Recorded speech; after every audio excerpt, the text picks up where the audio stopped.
What I'm about to say might be upsetting to some people, and some of you might be offended by it. And so I apologize ahead of time, but I think it needs to be said.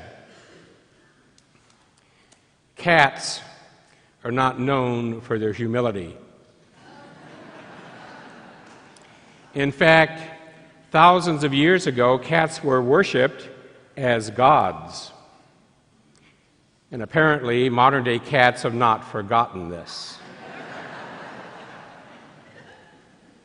The life of a cat revolves around what the cat wants to do. When to eat, when to stretch, when to be petted, when to sleep. Cats seem to be able to exalt themselves and get away with it.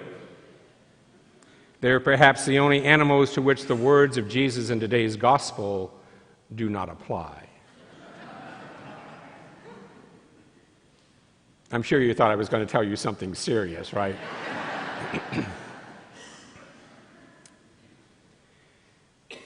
Status, power, and pride have always been part of every culture and civilization, almost from the beginning of time to our present day. In fact, today we see it all around us. We read about it, hear about it.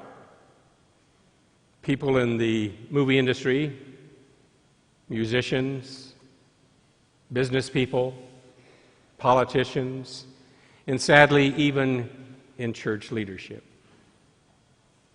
Status, power, and pride. When a person seeks status, they're clamoring for power. And when they have power, they become very prideful, thinking that they are better than everyone else, that they have all the right answers, that they're never wrong, and oftentimes are above the law. Jesus sees this equation of status, power, and pride as destructive to one's spiritual health. We read in today's gospel where Jesus is invited to a dinner by one of the leading Pharisees. And as he arrives, he notices all the people that also are invited clamoring, striving to have the best seat, the most honored seat at the table. Seeing this, Jesus tells them a story. He says, when you're invited by someone to a wedding banquet or a dinner, do not recline at the table in the place of honor. Why? Because a more distinguished guest might also have been invited, and when that person arrives, the host and the guest will come up and say, you're in the wrong seat. Go down to the least important seat. And you will do so, ashamed, embarrassed, humiliated. Jesus says, no, when you're invited to a wedding banquet or a dinner, when you arrive, go to the lowest seat, the most unimportant seat. And then when the host notices that you're there, he'll say, my friend, come up higher, and you will be honored. Now, Jesus is not telling his disciples this story in order to help them connive to get to the highest place, the head table at a party.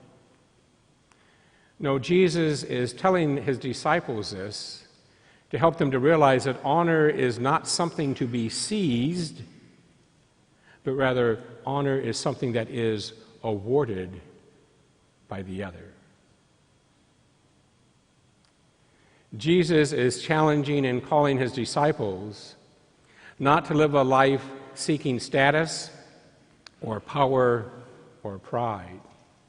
But Jesus is inviting his disciples and us today to be people who are humble. That you and I strive to practice the virtue of humility. Humility and humiliation are two different things. Humiliation is to be shamed, embarrassed, put down. That's not what Jesus is calling us to. Jesus is calling us to be humble people. And a humble person searches for the truth. And when that person finds the truth, does their utmost to live out that truth in their daily life. And what is the truth that the humble person finds? It is that God is God and we are not.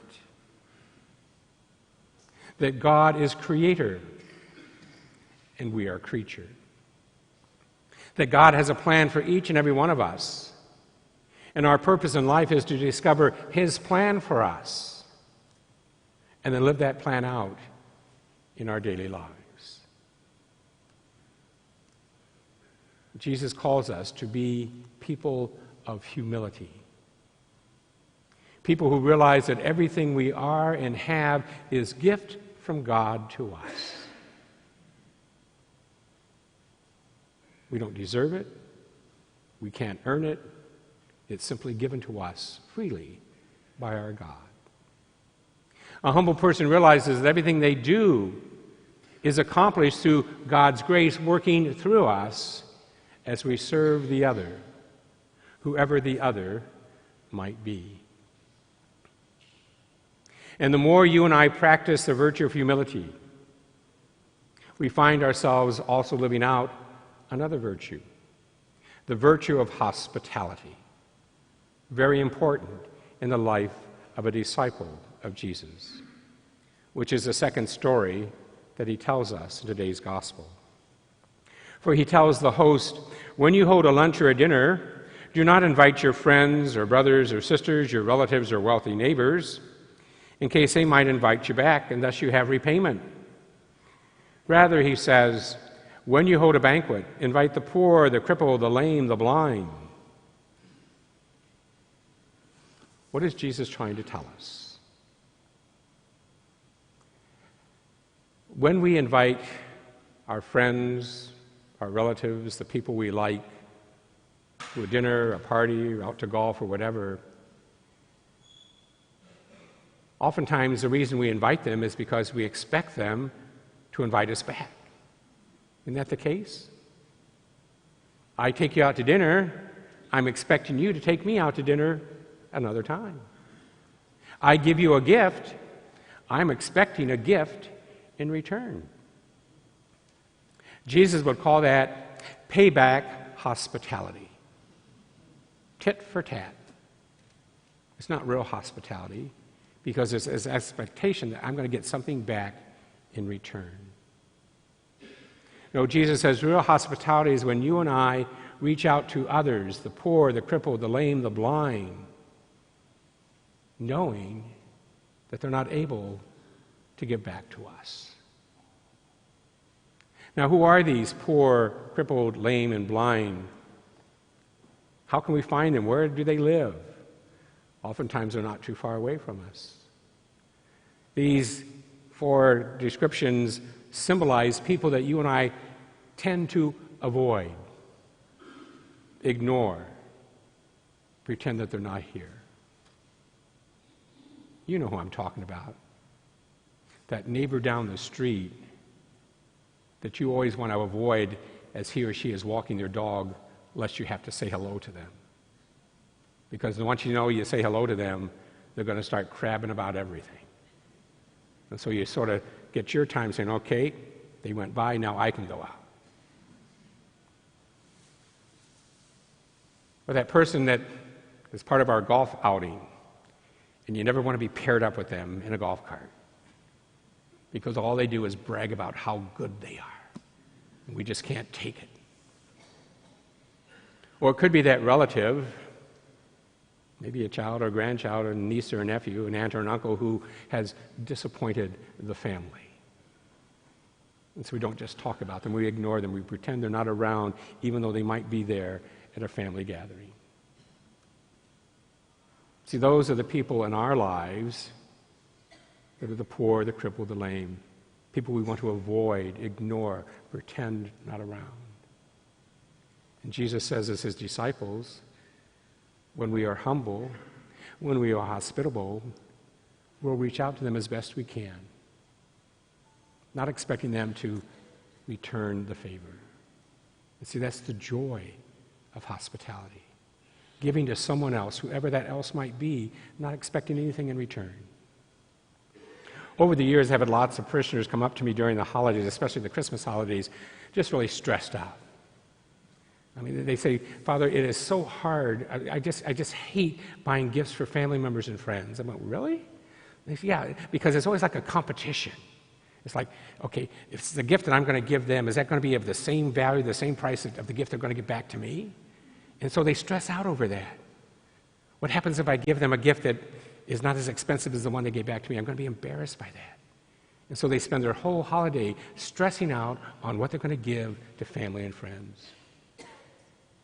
That's, well, how do you get through the holiday? They said, Father, the thing that gets me through the holiday, and it's happened in every parish I've been assigned to, is the giving tree. Where you take a tag off this tree, and it has someone's first name, their age, and what they would like for Christmas. And I've had parishioners tell me that's what giving is all about. That's what hospitality is all about. I love going out shopping for that person. I don't know who that person is. I just know their first name. I know their age, and I know what they would like. And it's a joy to go out there. And oftentimes I'll give what's on the tag, but I'll even give more because I just feel so good about giving to someone else, not expecting anything in return. See, that's hospitality. That's giving of ourselves to someone else, not expecting them to give it back. That's a humble person. That's a hospitable person. That's who Jesus wants us to be. Today, Jesus says, please don't live your life like a cat. Live your life as a Christian.